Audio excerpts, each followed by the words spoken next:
Itadakimasu. Japanese white chicken curry. Yan ang request ng classmate ko ng elementary. So tara, luto tayo.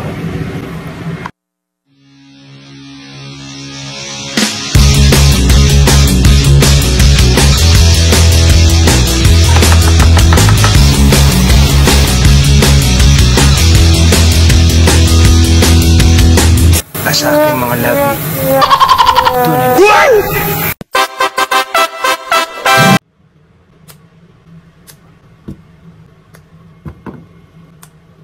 Ilaga ang manok, ilagay ang luya, isunod ang wangba, isang kutsarang asin, kumuha ng all-purpose flour, magbati ng itlog, maglagay ng fresh milk, pitikan ng asin, batiin ulit. At syempre kailangan kumuha ng broth. Kuha tayo ng mantika sa chicken skin, low heat at takpan. Balutin sa aray ng manok, lagay sa itlog, pagulong-gulong, paikot-ikot. Isaw-saw ulit sa harina, paikot-ikot. Ayan, double coated na para malutong ang ating manok. At ito na nga, nakakuha na nga tayo ng mantika sa chicken skin. Natural oil yan ha. Igisa sa wangba. Samahan mo ng sibuyas. Baligtarin ng nokma, carrots, patatas, at ayan na nga, nakita nyo naman ang itsura ng ating nokma. Ayan, no, crispy po yan. Garam masala, importante po yan.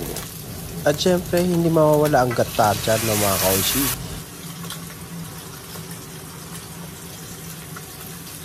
Beans at mushroom.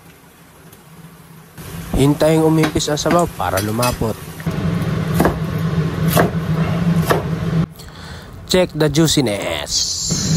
At ayan na nga po siya mga koshi, ang ating Japanese chicken white curry. Itadakimasu. At syempre hindi matatapos ang lahat kung wala ang ating tikimang portion. So ayan, nakikita nyo naman po kung gaano mag-golden yan. At syempre hindi mawawala ang ating chicken skin. Sarap. Tara. First bite.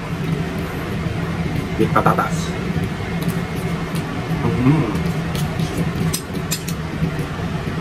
With carrots and chicken. Mushroom and sitaw.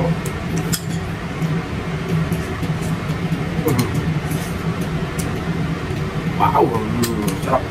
So, para nga pala sa mga gusto magpaluto, kung ano mga request nyo, wag po tayo mahiya, paki-comment down below na po sa comment section. Babus!